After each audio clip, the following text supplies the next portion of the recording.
ప్రియ శ్రోతలారా, మీరంతా బాగున్నారా? మీ కుటుంబాల్లో పిల్లలందరూ క్షేమంగా ఆరోగ్యంగా ఉన్నారా? ప్రతిరోజు వాక్యం సక్రమంగా వింటూ వాక్య ధ్యానంలో ఆనందిస్తున్నారా? క్రీస్తునందు ప్రతి ఆశీర్వాదము అనుభవించడానికి మనకు హక్కు ఉంది. ఈ రోజున దేవుడు మనకు నేర్పబోయే పరమ సత్యాలను విధేయతతో నేర్చుకుందాం. వెనకటికి ఒక రైతుండేవాడు. అతనికి ఒక పెద్ద కోళ్ల ఫారం ఉండేది. కోళ్లు, బాతులు ఎన్నో పెంచుతున్నాడు. ఒక నక్క ప్రతిరోజు ఎక్కడ్నుంచో వచ్చి కోడినో బాతునో ఎత్తుకుపోయేది. ఒకరోజు రైతు బోను పెట్టి నక్కను పట్టుకున్నాడు. ఆ నక్క రైతును ప్రాధేయపడి అడుగుతున్నది, అయ్యా, నన్నెందుకు పట్టుకున్నారు? రైతు అన్నాడు, నీవు దొంగవు, నిన్ను శిక్షించడానికి పట్టుకున్నాను. నక్క ఆశ్చర్యం అభినయిస్తూ అన్నది, నేను దొంగనా? నన్ను శిక్షిస్తావా? నేను దొంగనని నాకు తెలియదే. రైతు అన్నాడు, ఇతరుల ఆస్తిని కాజేయడం దొంగతనం కాదా? దొంగ శిక్షార్హుడు అంటూ నక్కను ఉరితీయడానికి తాడు పేనుతున్నాడు. నక్క అన్నది, అయ్యా, ఇది అన్యాయం. నేను దొంగనని నాకు తెలియదు. నాకు ఎవరూ చెప్పలేదు. మా వంశమంతా ఇదే పని చేస్తారు. రైతు అన్నాడు, నీకు తెలిసినా తెలియకపోయినా నీవు నేరస్తుడవే. నిన్ను శిక్షించాల్సిందే. నక్క బతిమలాడింది, అయ్యా, మీరు చదువుకున్నారు, నేర్చుకున్నారు. నన్ను కూడా బళ్ళో వేయండి. నేను కూడా నేర్చుకుంటాను. మీలాగే ధర్మపన్నాలు చెప్తాను. రైతు అన్నాడు, నిన్ను చదివిస్తే చదువుకున్న దొంగవవుతావు. అప్పుడు మరి ఎక్కువగా దొంగతనాలు చేస్తావు. నేర్పు వల్ల నీకు మార్పు రాదు. నిన్ను ఉరితీస్తానంతే. శ్రోతలు వింటున్నారా? మనుషులందరూ పాపులు. నేర్పు వల్ల పాపి మారడు. యేసుక్రీస్తు ద్వారానే మన పాప స్వభావం మారగలదు. రోమాపత్రిక 3వ అధ్యాయం 23వ వచనం, ఏ భేదమును లేదు, అందరూ పాపము చేసి దేవుడనుగ్రహించే మహిమను పొందలేకపోతున్నారు. ఆ మహిమను పొందాలంటే, పాపం పోవాలంటే యేసును నమ్మాలి. ప్రార్థన చేసుకుని వాక్య ధ్యానంలో ప్రవేశిద్దాము. ప్రియమైన ప్రభు, ఈ రోజున నీవు మమ్ములను నీ వాక్యము ద్వారా సంధించబోతున్నావు. నీ వాక్య ప్రయోజనం మాకు పూర్తిగా లభించినట్లు మాకు విధేయత గల మనస్సు దయచేయండి. మా శ్రోతలందరినీ ఆశీర్వదించండి. వారికి వాక్యాశీర్వాదములు మెండుగా అనుగ్రహించండి. కుటుంబాలను దీవించండి. పిల్లలకు ఆయురారోగ్యములు ప్రసాదించండి. ఈ రోజున ఈ వాక్య పఠనలో మాకు నూతన అనుభవాలు కొన్ని దయచేయమని, నిన్ను నీవు మహిమపరచుకొనమని, సైతానీయమైన దుష్ట శక్తులను లయపరిచి దూరపరచుమని యేసుక్రీస్తు వారి దివ్యనామమున ప్రార్థన చేస్తున్నాము తండ్రి. ఆమేన్.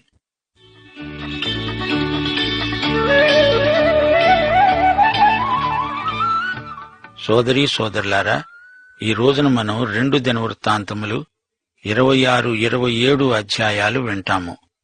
ఇప్పుడు 26వ అధ్యాయం మొదటి 3 వచనాలు వినండి. అంతటా యూదా జనులందరూ 16 సంవత్సరముల వాడైన ఉజ్జీయాను తీసుకొని తండ్రి అయిన అమజ్యాకు బదులుగా రాజుగా నియమించారు. అతడు ఎలతు అనే నగరును కట్టించి తన తండ్రి చనిపోయిన తరువాత అది యూదా వారికి తిరిగి వచ్చేటట్లుగా చేశాడు. ఉజ్జీయా ఏలనారంభించినప్పుడు 16 ఏండ్ల వాడై యెరూషలేములో 52 సంవత్సరాలు ఏలాడు. అతని తల్లి యెరూషలేము కాపురస్తురాలు. ఆమె పేరు యెకొల్యా. ఉజ్జీయా మంచి రాజు, కాని అతడు ఒక సాధారణమైన వ్యక్తి. ఇతని కాలంలో ఉజ్జీవమేమీ రాలేదు. ఇతని కాలంలోనే యెషయా తన పరిచర్యను ప్రారంభించాడు. ఉజ్జీయా చనిపోయినప్పుడు యెషయా సేవ కొరకై పిలువబడ్డాడు.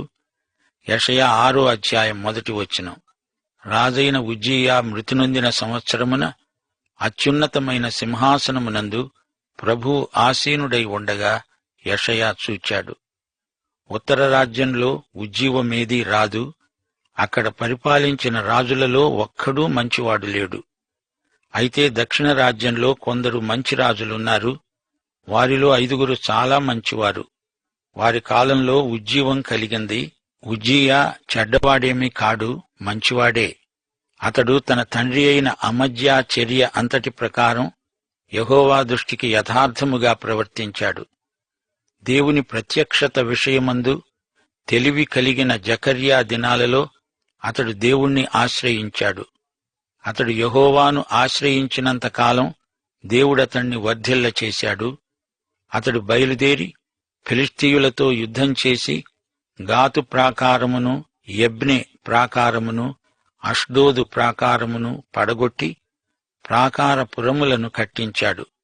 ఫిలిష్తీ ప్రాంతంలో గాతు ముఖ్య పట్టణం, అష్డోదు ప్రాంతం చాలా ముఖ్యమైనది. అది ఇప్పుడు ఓడరేవు. ఎర్ర సముద్రము నుండి అష్డోదుకు పెట్రోలు సరఫరా అవుతుంది. అదంతా ఫిలిష్తీ ప్రాంతం. ఫిలిష్తీయులతో, గూర్బీయులలో నివసించిన అరబ్బీయులతో, మెహూనీయులతో అతడు యుద్ధము చేయగా దేవుడతనికి సహాయం చేశాడు. అమ్మోనీయులు ఉజ్జియాకు పన్ను కట్టారు. అతడు అధికముగా బలాభివృద్ధి నొందాడు గనుక అతని కీర్తి ఈజిప్టు మార్గ ప్రదేశములందంతటా వ్యాపించింది. ఉజ్జియా యెరూషలేములో మూల గుమ్మము దగ్గర, పల్లపు స్థలముల గుమ్మముల దగ్గర, ప్రాకారపు మూల దగ్గర ఉన్న దుర్గములను కట్టించి గుమ్మములను దిట్టపరిచాడు.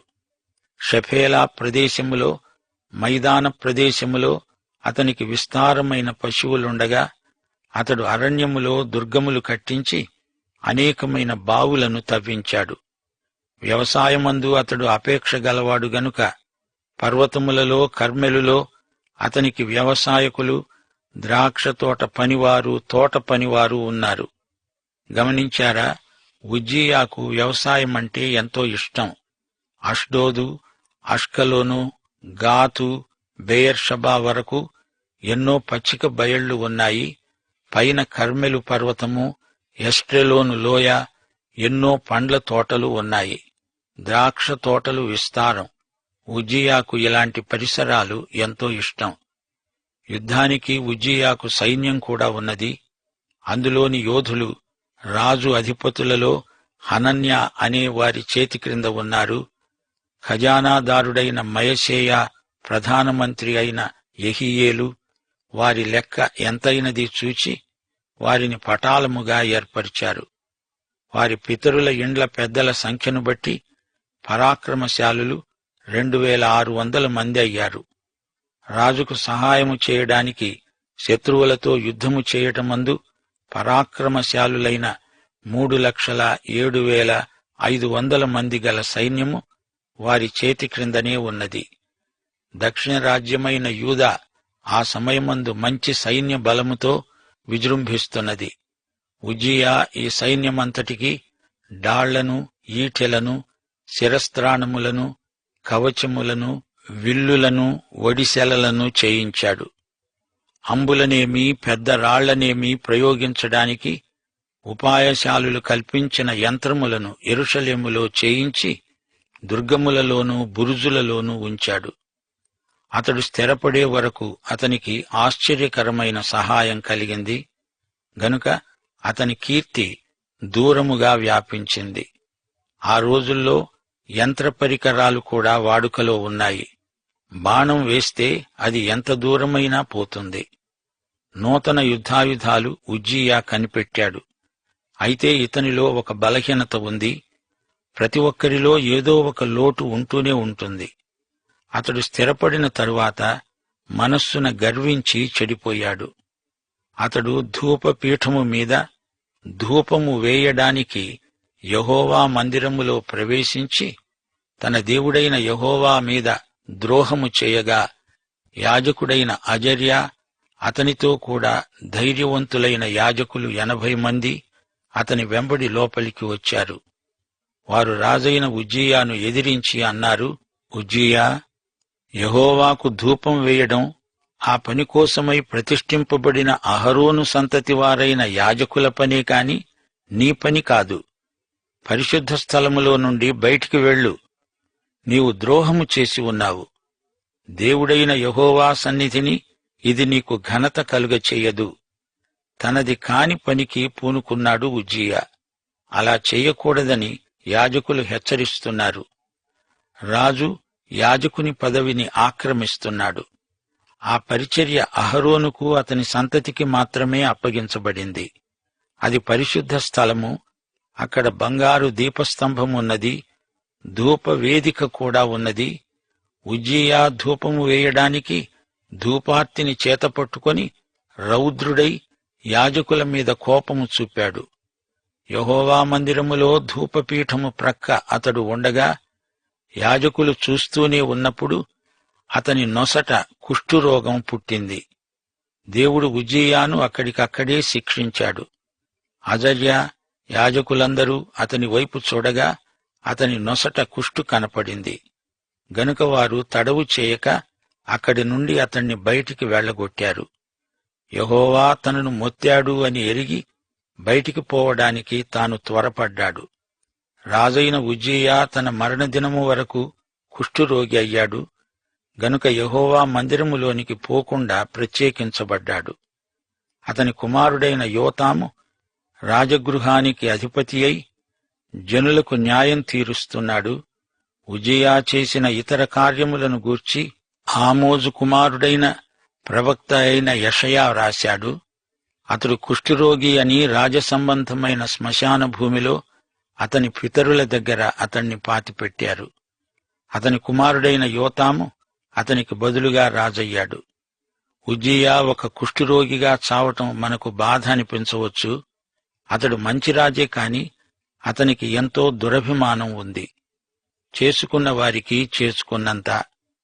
దేవుని దగ్గరికి దేవుని పద్ధతిలో రావాలి గాని మన స్వంత పద్ధతులలో రాగలమా? కుష్ఠరోగం ప్రాప్తించింది. ఈ కుష్ఠరోగ బాధ కంటే అతనికి మరణమే మేలు. అతడు చేసిన పొరపాటు పాపమే అయినా అతనికి వచ్చిన శిక్ష క్రమశిక్షణాత్మకమైనది మాత్రమే. 1 కొరింథీ 11:31 పౌలు అన్నాడు, మనలను మనమే విమర్శించుకుంటే తీర్పు పొందకుండా ఉంటాము. దేవుడు ఉజ్జియాకు ఇక్కడే తీర్పు తీర్చాడు. అందుచేత దేవుని బిడ్డగా పరదైసుకు అతడు వెళ్లాడని నమ్మగలం. ఈ లోకంలో దేవునికి అవిధేయులైన దేవుని బిడ్డలు కొందరున్నారు. శరీర బలహీనతలను బట్టి పాపం చేస్తారు. అప్పుడు దేవుడు ఇక్కడే వారి శిక్షను ముగించి ప్రభువు దగ్గరికి వారు తిన్నగా వెళ్లిపోయేటట్లు ఆదరణ కలిగిస్తాడు.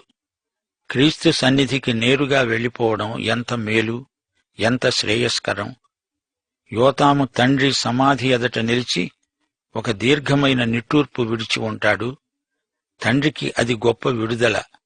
తన తండ్రి రక్షించబడిన వాడే అతడు చేసిన తప్పునకు దేవుడు క్రమశిక్షణ చర్య తీసుకున్నాడు. అంతే. యోతాము కూడా మంచి రాజే. యూదా రాజ్యంలో వరుసగా 3 మంచి రాజులే రావడం గొప్ప విశేషం. వినండి. యోతాము ఏలనారంభించినప్పుడు 25 ఏండ్ల వాడై యెరూషలేములో 16 సంవత్సరాలు ఏలాడు. అతని తల్లి సాదోకు కుమార్తె. ఈమె పేరు యెరూషా. యెహోవా మందిరములో ప్రవేశించటం తప్ప అతడు తన తండ్రి అయిన ఉజ్జియా యొక్క చర్య అంతటి ప్రకారం చేస్తూ యెహోవా దృష్టికి యథార్థముగానే ప్రవర్తించాడు. అతని కాలంలో జనులు మరింత దుర్మార్గంగా ప్రవర్తించారు. అతడు మందిరంలో ప్రవేశించలేదట. దీనికి ఏమిటి కారణం? అతని తండ్రి ఉజ్జియా దేవాలయంలోకి వెళ్లకూడనంత లోపలికి వెళ్లి కుష్ఠరోగం కొని తెచ్చుకున్నాడు. అందుకని యోతాము బొత్తిగా దేవాలయం ఛాయలకే వెళ్లడం మానేశాడు. ఇదొక గొప్ప తప్పు. దానికి ఫలితంగా జనులు అవినీతిపరులైపోయారు. తండ్రికి వచ్చిన శిక్షను బట్టి అతనిలో ఏదో ఒక చేదైన భావన అంకురించింది. మా నాన్నకు కుష్ఠరోగం వచ్చింది, అయితే నేను అందులోకి అడుగు పెట్టనంటే పెట్టను అన్నాడు యోతామురాజు. దేవుని మీద అలిగాడో ఏమో. అతడు యెహోవా మందిరపు ఎత్తు ద్వారమును కట్టించి ఓపెలు దగ్గర ఉన్న గోడ చాలా మట్టుకు కట్టించాడు. అతడు యూదా పర్వతాలలో ప్రాకారపురాలను కట్టించి అరణ్యములలో కోటలను దుర్గములను కట్టించాడు. అది పాలుతేనెలు ప్రవహించే ప్రాంతం. యోతాము దుర్గములు నిర్మించాడు. అతడు గొప్ప నిర్మాణకుడు. అతడు అమ్మోనీయుల రాజుతో యుద్ధం చేసి జయించాడు. గనుక అమ్మోనీయులు ఆ సంవత్సరము అతనికి 200 మణుగుల వెండిని, 10,000 కొలల గోధుమలను, 10,000 కొలల యవలను ఇచ్చారు. ఈ ప్రకారముగా అమ్మోనీయులు మరు సంవత్సరమును 3వ సంవత్సరమును అతనికి చెల్లించారు. ఈలాగున యోతాము తన దేవుడైన యెహోవా దృష్టికి యథార్థముగా ప్రవర్తించి బలపరచబడ్డాడు. తన తండ్రిలాగే మంచి బలమైన సైన్యాన్ని తయారు చేసుకున్నాడు. యోతాము చేసిన ఇతర కార్యములను గురించి, అతడు చేసిన యుద్ధములన్నిటిని గురించి, అతని చర్యలను గురించి ఇశ్రాయేలు యూదా రాజుల గ్రంథమందు రాయబడి ఉంది. అతడు ఏలన ఆరంభించినప్పుడు 25 ఏండ్లవాడై యెరూషలేములో 16 సంవత్సరాలు ఏలాడు. యోతాము తన పితరులతో కూడా నిద్రించాడు. అతడు దావీదు పట్టణమందు పాతిపెట్టబడ్డాడు. అతని కుమారుడైన ఆహాజు అతనికి మారుగా రాజయ్యాడు. ఈ రాజును గురించి ఓ చిన్న అధ్యాయంలో మాత్రమే సంగ్రహంగా చెప్పబడింది. ఈ యువకుడు దేవుని సాయంతో ఎన్నో ఘనకార్యాలను చేయవలసి ఉంది గాని దురభిమానం చేత తన తండ్రికి కలిగిన చెడ్డ అనుభవాన్ని బట్టి దేవునికి, ఆయన సన్నిధికి తనకు తానై దూరమైపోయాడు. శోచనీయం. శ్రోతలు గమనించండి, ఉజ్జియాకు అజర్యా అని మరొక పేరు ఉంది. ఉజ్జియా 16 ఏళ్ల వయస్సులో రాజవక ముందే జకర్యాను రాళ్లతో కొట్టి చంపారు. అంటే తన బాల్యదశలోనే ఉజ్జియా దేవుణ్ణి వెదకి అనుసరించాడు. కొందరు రాజులు సంస్కరణల కోసం పాటుపడ్డారు గాని భ్రష్ట స్వభావాన్ని మార్చలేకపోయారు. ఉజ్జియా, యోతాము ఈ తండ్రి కొడుకులను గురించి మనమింతవరకు ఎన్నో వివరాలు విన్నాము. ఉజ్జియాను మాత్రం మనం అంత సులభంగా మర్చిపోలేము. గొప్ప విజయం కలిగినప్పుడే ప్రక్కనే ఘోరమైన అపజయం పొంచి ఉంటుందని ఉజ్జియా జీవితం మనకు పాఠం నేర్పుతుంది. మన విజయానికి దేవుని కృపే కారణమని గ్రహించకపోతే చేదు పరిణామాలు ప్రవర్తిల్లుతాయి. ఉజ్జియా ఎన్నో ఘన విజయాలు సాధించిన మంచి రాజే. శాంతిలో, సమరంలో కూడా సమర్థుడు అనిపించుకున్నాడు. ప్రణాళికలు రూపొందించటంలో, వాటిని అమలుపరచటంలో అతడు ఎంతో నైపుణ్యం గల రాజు. అయితే తాను సాధించిన విజయాలను చూచుకొని దురభిమానంతో గర్వించాడు. గర్వం అనే ఆధ్యాత్మిక కుష్టు మొదట అతని హృదయంలో అంకురించింది. తానే ఒక గొప్ప యాజకుణ్ణి అనుకున్నాడు. దేవుడు తనకెంతో పదోన్నతి ఇచ్చాడు. అలాగే ఇతరులకు కూడా దేవుడు ఆయా పదవులను ప్రత్యేకించాడు. వాటిని గౌరవించాలి అనే జ్ఞానం లోపించి ఒక్క త్రుటిలో ఉజ్జియా మదాంధుడైపోయాడు. దేవునికి కృతజ్ఞత చెప్పకపోగా దేవుడు విధించిన హద్దులను మీరాడు. మనమంతా దేవునికి కృతజ్ఞులమై ఉండడానికి ఎన్నెన్నో కారణాలున్నాయి. మన విజయాలకు దేవుణ్ణి స్తుతించాలి, ఆయనకు కృతజ్ఞతలు చెప్పుకోవాలి. ఉజ్జియా రాజ్యానికి వచ్చిన కొత్తల్లో ఎంతో చక్కగా వ్యవహరించాడు. యుద్ధంలో ఎన్నో విజయాలు సాధించి భవన నిర్మాణంలో ఎంతో ప్రజ్ఞ కనపరిచాడు. మంచి వ్యవహార దక్షత గలవాడు. 52 సంవత్సరాలు రాజ్యమేలిన మంచి రాజు అని చెప్పవచ్చు. గాని అతనిలో గర్వం పొడసూపింది. దేవునికి, ఆయన ఏర్పాట్లకు వ్యతిరేకంగా తనను తానే యాజకుణ్ణి చేసుకునే ప్రయత్నం చేశాడు. తన దేశంలో ఎన్నో విగ్రహస్థానాలు ఉండగా వాటిని చూచి చూడనట్లు ఉదాసీనంగా ఉండిపోయాడు. దేవునికి కృతజ్ఞుడు కాని వ్యక్తి రాను రాను గర్విష్ఠి అవుతాడు. నీవు ఎంత గొప్ప పదవిలో ఉన్నా ఇతరులకు దేవుడు అప్పగించిన అధికారాన్ని చూచి అసూయ చెందకూడదు, దాన్ని ఆశించకూడదు. ఉజ్జియా యెరూషలేములో ఉండి పరిపాలించాడు. ఇతడు యూదారాజుగా చరిత్రలో ప్రసిద్ధికెక్కాడు. ఉజ్జియా తండ్రి అమజ్యా, తల్లి యెకొల్యా, కుమారుడు యోతాము. ఉజ్జియా సమకాలీనులు యెషయా, ఆమోసు, జకర్యా, అజర్యా. శ్రోతలు మరిచిపోకండి, దేవుని ఆశీర్వాదాలు మనల్ని వినయానికి, విధేయతకు నడిపించకపోతే అవే ఆశీర్వాదాలు మన పతనానికి కారణమవుతాయి. సామెతలు 29వ అధ్యాయం 23 ఎవని గర్వం వానినే తగ్గిస్తుంది, వినయ మనస్కుడు ఘనత నొందుతాడు. సామెతలు 11 అహంకారము వెంబడే అవమానం వస్తుంది, వినయము గలవారి యొద్ద జ్ఞానమున్నది. సామెతలు 16 నాశనానికి ముందు గర్వం నడుస్తుంది, పడిపోవటానికి ముందు అహంకారమైన మనస్సు నడుస్తుంది. దేవుడు తనను రాజును చేసిందానికి తృప్తి చెందక తానింకా యాజకుడు కాగోరాడు. దేవుని హద్దు మీరి నడిచేవారు దండించబడతారు. అందులో ఏమాత్రమూ సందేహం లేదు. ముగింపులో 1 యోహాను 2:17 మా శ్రోతలతో పంచుకోగోరుతాము. లోకము దాని ఆశ గతించిపోతాయి, గాని దేవుని చిత్తమును జరిగించేవాడు నిరంతరము నిలుస్తాడు. పాఠం సమాప్తం.